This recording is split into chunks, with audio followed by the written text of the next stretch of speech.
My name is Linda Brown. I've been working as a pharmacist at a prestigious hospital in the Boston suburbs for 8 years.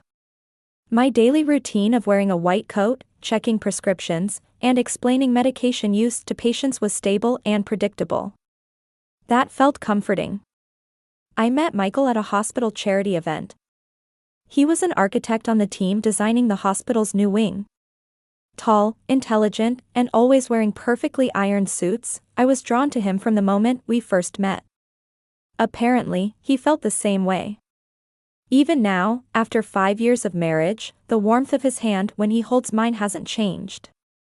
We don't have children yet. We both keep saying, a little later. Michael says, after my career is on track, and I agreed with him. But recently, something has been changing within me. Every time I pass the newborn nursery at the hospital, my desire to hold a little life in my arms grows stronger. My family appeared perfect. My father Edward is a former executive at a major pharmaceutical company. Though retired now, he still holds strong influence in the industry and political circles. He always stands with a straight back, a man with precise judgment and composure. He cherishes conservative values and places the family's reputation above all else. My mother Carol taught English at a prestigious local high school. Now retired, she devotes herself to local volunteer activities and book clubs. She's graceful and cultured, always maintaining a warm smile. However, behind that smile hides a strong obsession with perfection. And my sister Amy was like the sun of the Parker family. Beautiful, sociable, with the charm to naturally attract attention wherever she went. She works for a company handling high-end local real estate and has already earned the title of a top sales of the year. She lives in a luxury downtown condominium, and glamorous party photos are posted on Instagram almost weekly. Amy and I were complete opposites. Since childhood, I was known as the good girl. Studious, obedient to my parents, always careful not to cause problems. Amy, on the other hand, had a long rebellious phase, caused trouble at school, and often didn't come home until late at night. Strangely enough, our parents' attitudes toward us were vastly different. When I achieved something, the reaction was as expected, but when Amy accomplished even small things, she was extravagantly celebrated. Even when Amy caused problems, she was always defended with a "she's special" and spoiled at every turn. I understood that. At least, I tried to understand. 8 months ago, Amy made a big announcement at our weekend family dinner. "Everyone, I've decided to have a baby." For a moment, silence spread through the dining room.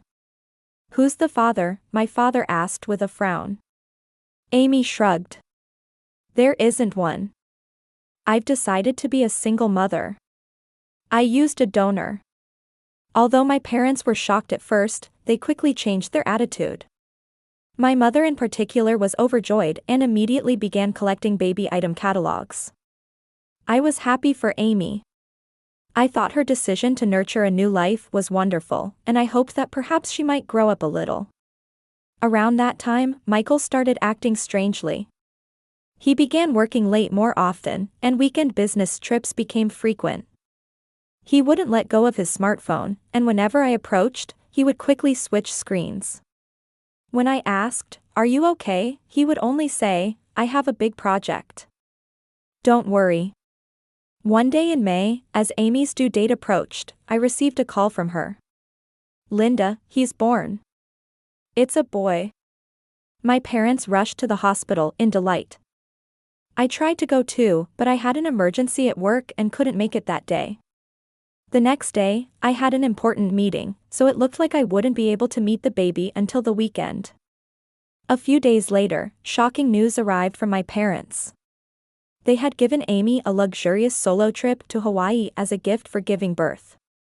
"She needs a wonderful environment for postpartum recovery," my mother explained. Amy would leave the baby with my parents and go on a 2-week vacation. Even more strangely, around the same time, Michael announced he would be going on a 2-week business trip for final meetings on an important project. "Seattle," he said. Feeling a bit lonely, I still supported his work. I visited my parents' home between my busy hospital shifts to help care for the baby.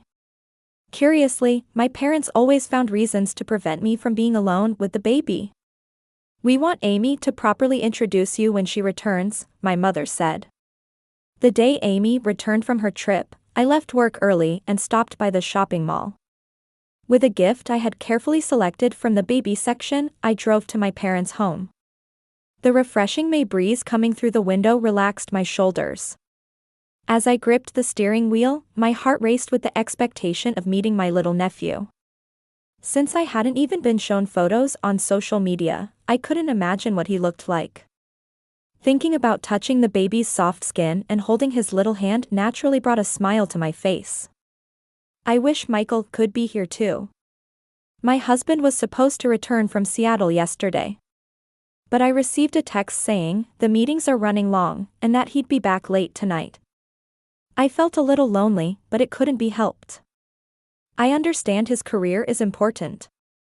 I entered the upscale neighborhood where my parents live, passing under familiar street trees. Childhood memories came flooding back one after another. The place where I skinned my knee falling off my bicycle, the park where I had my first kiss, the lawn where we had family picnics. As I turned the corner to my parents' house, a familiar car caught my eye. A silver Lexus RC. It was Michael's car. Huh? For a moment, I doubted my eyes. Michael was supposed to be in Seattle. I slowed down and slowly passed by Michael's car. No doubt about it. That license plate, the small Boston Red Sox sticker on the side mirror. It was definitely Michael's car. Why? Various possibilities crossed my mind. There might have been some emergency. Maybe the project was suddenly cancelled, and he returned early. If so, why didn't he contact me? With a mix of disappointment that the surprise would be ruined and an uneasy feeling, I parked in front of my parents' house. I picked up the gift bag and walked toward the door. As I approached the entrance, I noticed the door was slightly open. Just as I was about to call out, I spotted something on the doormat. Michael's distinctive leather shoes. Brown Italian leather shoes, his favorites that he wears on special days. Laughter and conversation could be heard from inside the house. A woman's voice, and Michael's voice. I hesitated as I was about to open the door. Something was wrong. Something about this situation was clearly wrong. My intuition was sounding an alarm. I involuntarily stopped and listened. Our honeymoon was amazing. It was Amy's voice. That sunset cruise in Hawaii, I'll never forget it. "Michael, your proposal was perfect." My heart felt as if it had stopped for a moment. Had I misheard? "Don't worry, she doesn't suspect a thing," Michael's voice continued. Her eyes glaze over whenever I talk about architectural projects. Multiple laughs. Among them, I could clearly hear my mother's laughter. "Were you really able to keep it a secret?" my mother's voice asked. "Linda doesn't suspect anything?" "Your child is our real family," my father's voice. "Everything will work out from now on." "It was better to wait a little longer," Amy said. "With the baby born, her attention won't be directed this way, making it the perfect timing." "Marriage to Linda was a mistake," Michael's voice filled with conviction. "Amy, you and the baby are my real family." My body froze. I clutched the gift tightly in my hands and backed away on trembling legs. It felt like reality was crumbling in my mind. The father of my sister's child is Michael? How long have they been involved? Honeymoon? Proposal? My parents knew? No, rather, they were complicit? Terror, anger, and shock from being betrayed by my entire family made my body shake. But the tears didn't come yet. The shock was too great, and my emotions seemed numb. I walked down the stairs quietly, careful not to make any sound, and headed toward my car. Though a storm was raging inside my heart, my body moved with mechanical precision. Back in the car, I closed the door, and at that moment, the emotional dam finally broke. I sobbed uncontrollably. Burying my face in the steering wheel, I let out violent cries that shook my entire body. Why? Why betray me? I pounded the steering wheel, screamed, and sobbed. My world collapsed in an instant.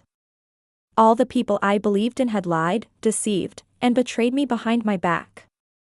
My beloved husband and sister. And even my parents. How much time passed? Eventually, as I grew tired of crying, a quiet calmness began to spread within me. My reflection in the car mirror showed a face with red, swollen eyes and ruined makeup. But in those eyes, something new had taken residence. I'll pretend not to know and gather evidence, I whispered to myself. I'll make them regret this. In my mind, there was no longer confusion. Only cold anger and the will to form a meticulous plan. They ruined my life. I will ruin theirs. Lying on my college friend Jennifer's apartment sofa, I stared at the ceiling. I hadn't eaten anything since yesterday, yet I didn't even feel hungry. You should file for divorce immediately, Jennifer returned from the kitchen carrying 2 wine glasses.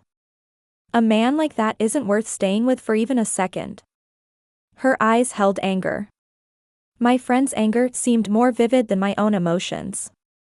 My feelings seemed to be behind a thick fog.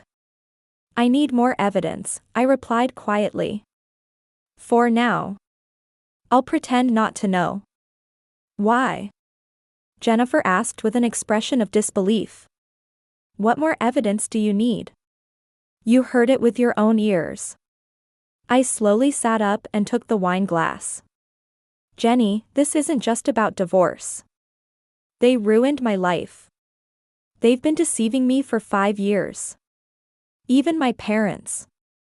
My voice started to shake, but I took a deep breath and continued. I want to make them feel the same way. But for that, I need a perfect plan. And decisive evidence. The next morning, I returned home as if nothing had happened, and Michael greeted me at the entrance. His face showed concern. Where were you? I was worried when I couldn't reach you. I made an apologetic expression and placed my bag on the floor. I'm sorry. I drank too much at Jenny's house. My phone battery died. Relief colored his eyes. I see.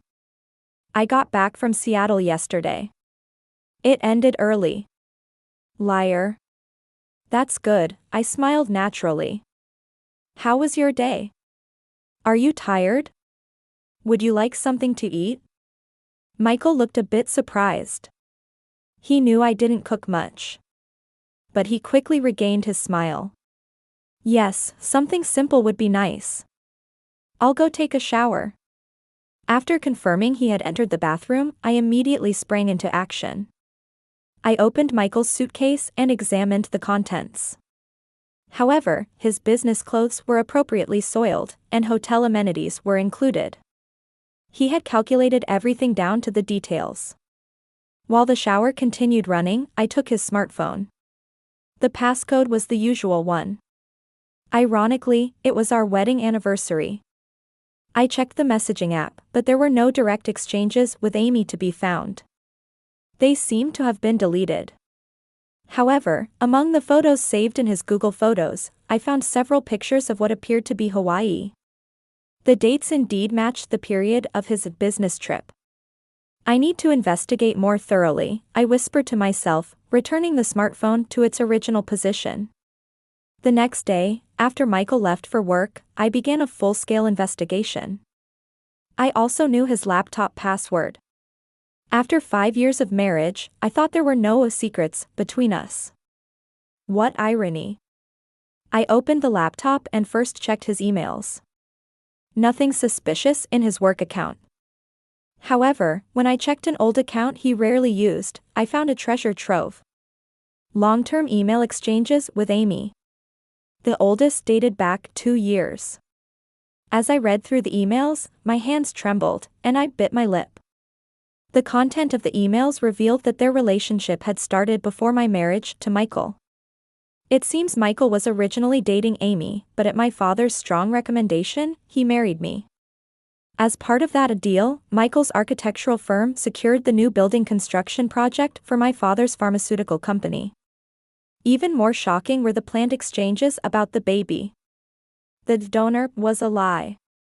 The baby was Michael's, and they had planned to use this child as a signal to transition to a public relationship. Searching through the photo folder, I found more evidence. Secret dates between the two, ultrasound photos, and a large number of pictures from their honeymoon in Hawaii.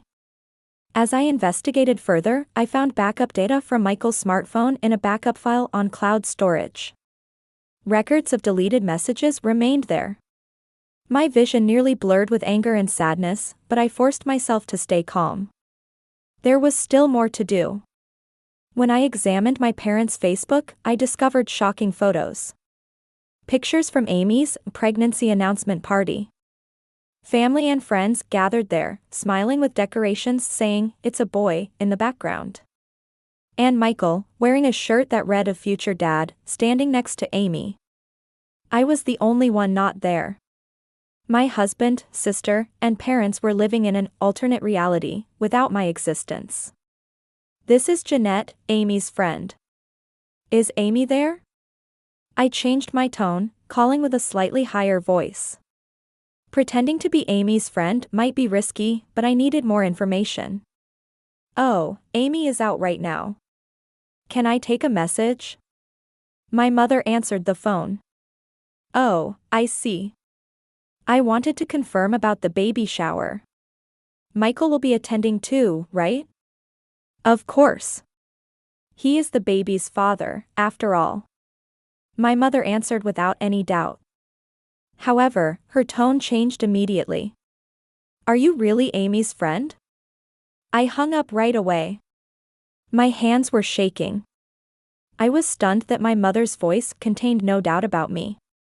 For her, Michael being the father of Amy's child was an obvious fact. On a day when I knew my parents were going out to a charity event as a couple, I broke into their house. The key to the back door was still hidden in the same place I knew from childhood. With my heart pounding, I entered my father's study and began examining documents. From an old document file, I found papers related to my birth. There was a truth recorded there that I had never imagined. I was adopted. It seems I was a child of relatives who died in an accident when I was 13. The Parker family took me in and raised me as their own. However, along with the legal adoption papers, there was another document. In a memo written by my father, it said, "Linda is insurance to protect our family's reputation." Searching further, I found printouts of emails between my parents and Amy. The full extent of their plan was recorded there. Michael was originally Amy's boyfriend. However, when Amy caused a certain problem that threatened my parents' reputation, they devised a plan to marry the excellent and stable Amy to Michael. Michael accepted my parents' offer for business reasons but secretly continued his relationship with Amy, planning to eventually form a real family. I collapsed on the spot. Everything was a lie. My life, my bond with my family, the affection, and even my marriage. I was merely a convenient pawn for them. Jennifer squeezed my shoulder tightly. "With this much evidence, you can completely crush him in the divorce proceedings." I had just returned from a meeting with a lawyer. I had consulted about divorce preparations and handling the evidence. "They say I can also claim loss of social credibility," I said flatly. "Especially the part about the deal between my father's pharmaceutical company and Michael's architectural firm seems ethically problematic." At the same time, I had begun sessions with a psychiatrist to document the mental distress caused by my family's betrayal. This would also serve as evidence for later legal action. "What about the bank accounts?" Jennifer asked practically. "I've opened a new one. I transferred half of the savings," I answered calmly. "I've also found a new apartment. I can move in next week." "Are you really okay?" Jennifer asked worriedly. "You've lost everything, how can you remain so calm?" I gazed out the window. Rain had begun to fall quietly. What I lost was something I never had in the first place. My voice was quiet but filled with conviction. Their love was an illusion. But from now on, I'm going to live as my true self. While crafting the perfect plan for retribution, I told myself, just a little more patience, and I can expose everything. That day would surely come. And on that day, they would realize the weight of what they had done. One Saturday, a month later, a dinner was scheduled at my parents' home to celebrate Amy's childbirth. An event where the whole family would gather. I dressed in my usual La Good Daughter fashion, a black dress with a pearl necklace. I applied my makeup carefully. Because today was a special day. In my bag, I had concealed a small recording device. Something Jenny had provided just in case. I had other things prepared as well. Ready? Michael asked while gripping the steering wheel. He had been unusually kind lately. Was it from guilt, or because he thought I knew nothing? Yes, I smiled gently. I can finally spend some time with the baby. That's right, Michael answered, keeping his eyes forward. Amy seems to have recovered well too. Hope it'll be a nice evening. Looking out the window, I inwardly sneered. A nice evening. Yes, it will definitely be an unforgettable night. Arriving at my parents' home, they greeted us with smiles. My mother kissed my cheek, and my father shook hands stiffly with Michael. As if everything were normal. Linda, I'm so glad you came, my mother held my hand. Amy is in the living room with the baby. Entering the living room, Amy was sitting on the sofa, holding the baby. She was as beautiful as ever. Looking perfect despite having just given birth, her image holding the baby was like a magazine cover. Linda. Amy called out brightly. Finally, we meet. Here's your nephew. I sat next to Amy with a perfect smile. The baby was sleeping, with adorable chubby cheeks and small lips. I gently touched his cheek. He's so cute, I said with sparkling eyes. He looks like Michael. For a moment, the air in the room froze. Amy's smile stiffened, Michael coughed, and my parents exchanged glances. But quickly, my mother changed the subject. Oh, dinner is ready. Let's move to the dining room. The table was set with my mother's specialty dishes. Roast beef, gratin, and a seasonal vegetable salad. I deliberately began manipulating the conversation. Michael, I'd like to go to Hawaii for our anniversary, I said while picking up my wine glass. Since both you and Amy have praised Hawaii so much, I want to go there too. Michael choked on his wine and coughed. My father hurriedly set down his glass, and my mother stopped serving the food. Hawaii? Michael said hoarsely. Why suddenly? Didn't Amy say the sunset cruise was wonderful? I continued innocently. And now that your big project in Seattle is over, I thought it would be nice to relax a bit.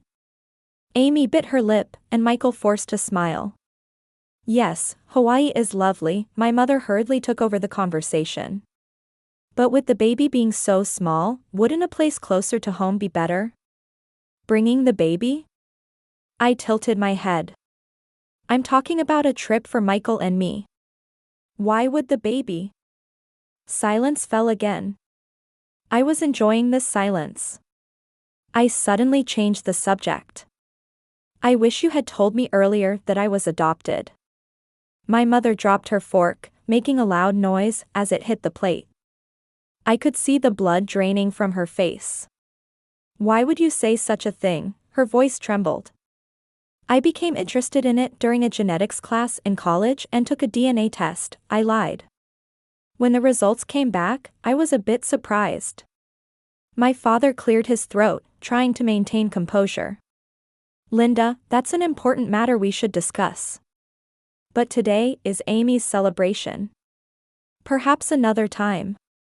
No, today is perfect, I said with a smile. Isn't it best when the whole family is together? To talk about family. I turned to my sister.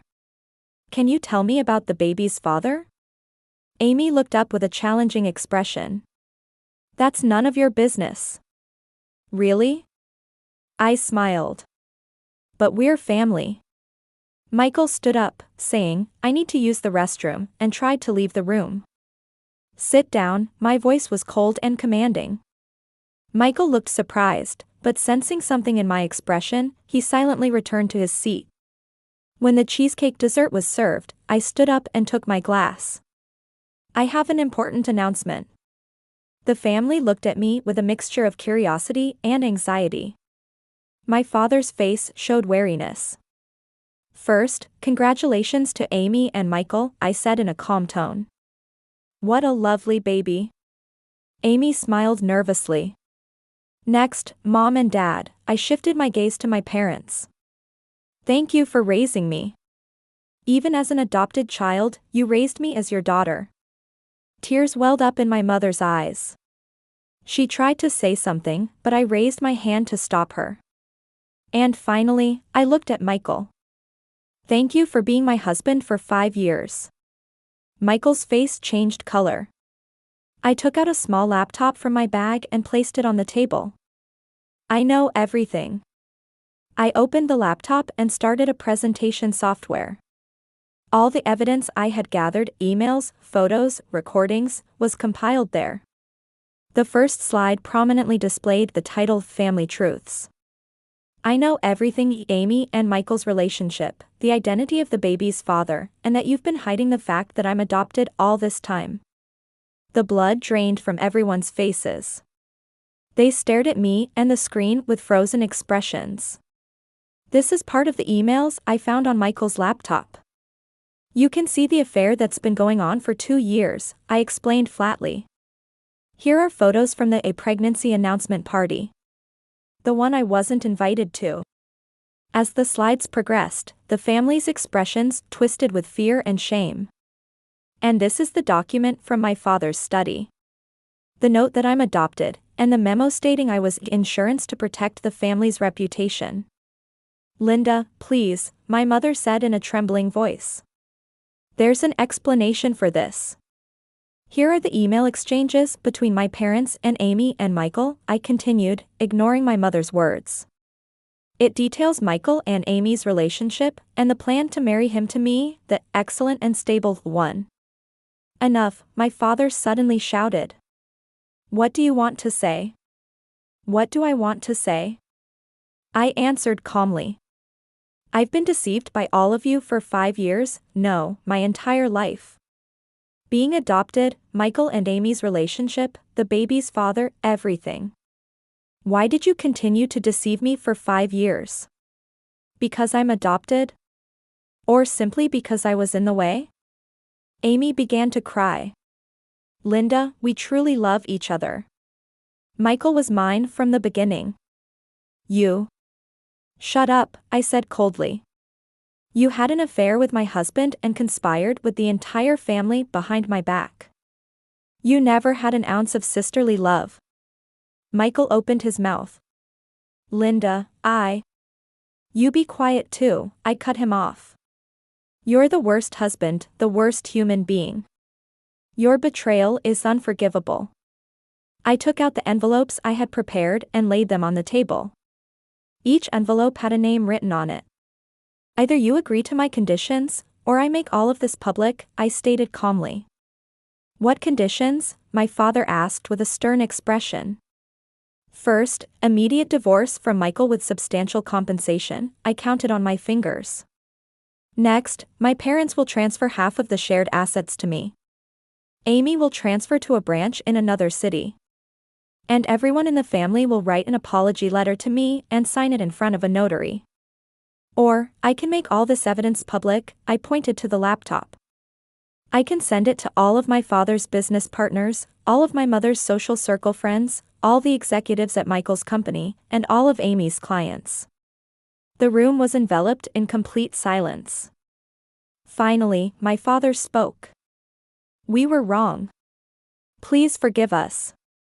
It's too late, I said coldly. Trust can never be regained. Michael fell to his knees and began to cry. Linda, please. Our 5 years together. Your acting is enough. I looked down at him. I need written agreement to the conditions.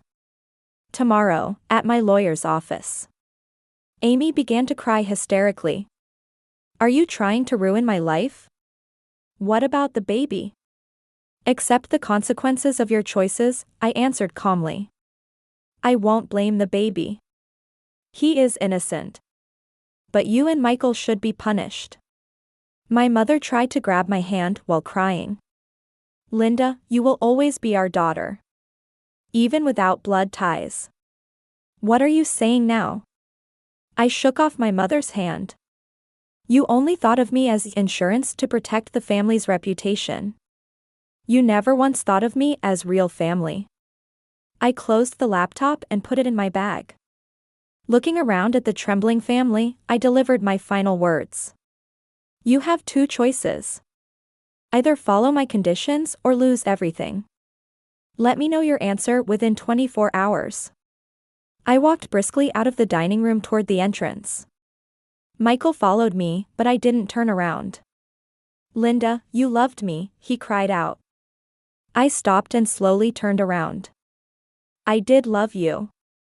That's why your betrayal hurt so deeply. My eyes were cold and filled with determination. Goodbye, Michael. Don't ever speak to me again. Opening the front door, I took a deep breath of fresh air. As I got into the waiting taxi, I whispered in my heart. It's over. Now I'm free. 1 year later, from my new condominium in Boston's upscale neighborhood along the Charles River, I can see the beautiful morning sun. Drinking coffee on the balcony, I took a deep breath. Fresh air. The air of a new life. The divorce was finalized quickly.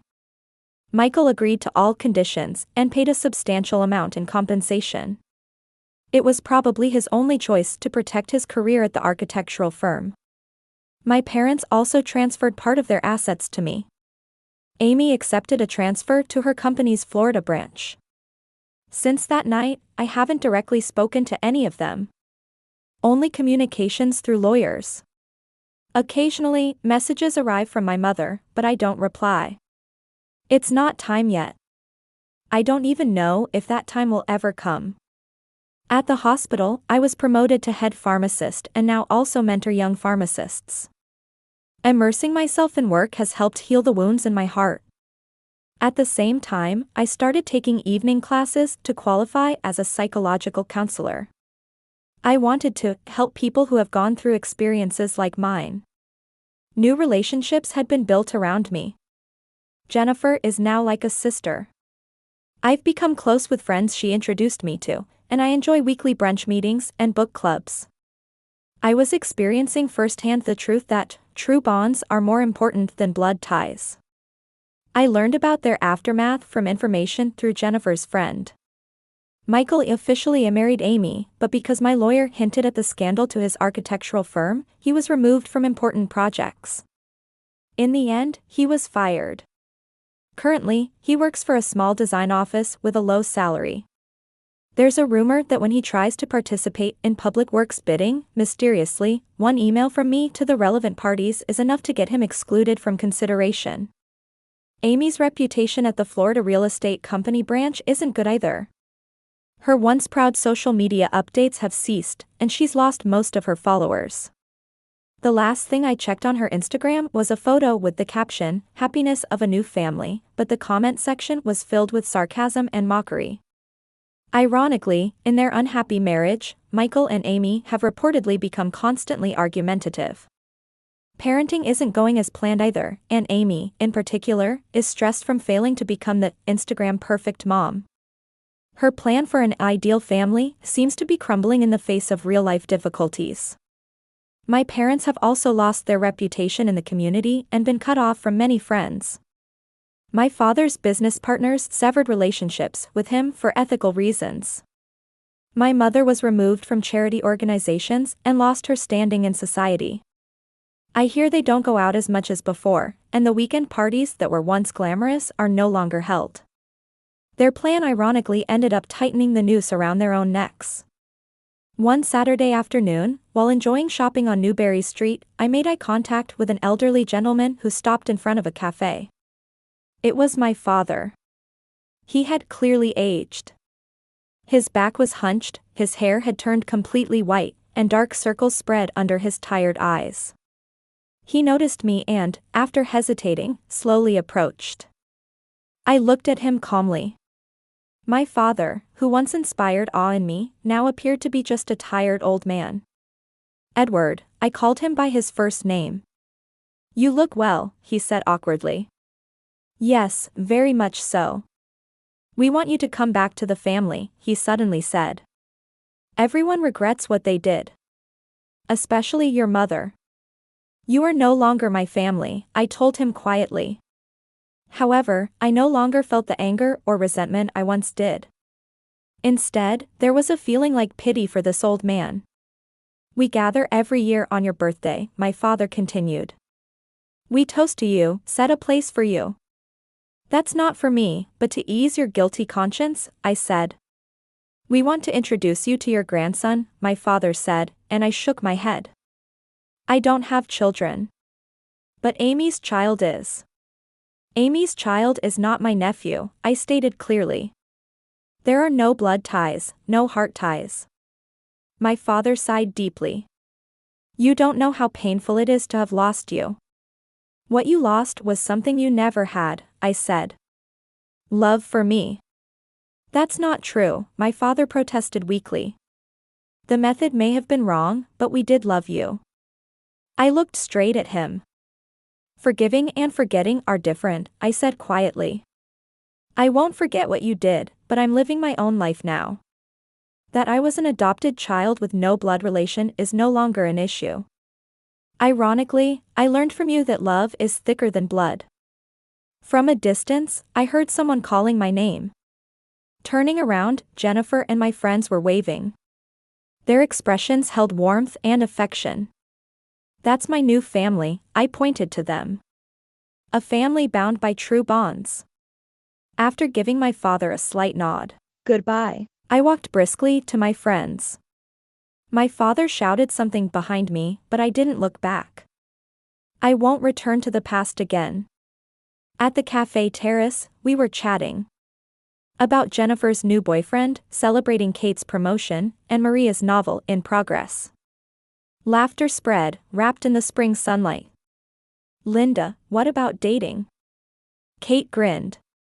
Rumor has it that the new cardiologist at the hospital is interested in you. I'm not ready for that yet, I smiled. But someday, yes, someday. My expression no longer showed anger or sadness. Instead, hope and strength for a new life shone through. Walking home in the twilight, I said to myself in my heart, family isn't necessarily about blood ties.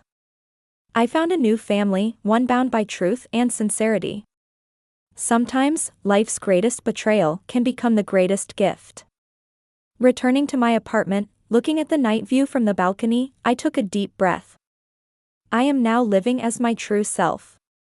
The pain of the past was no longer something that bound me, but proof that had made me stronger. And the future is filled with infinite possibilities.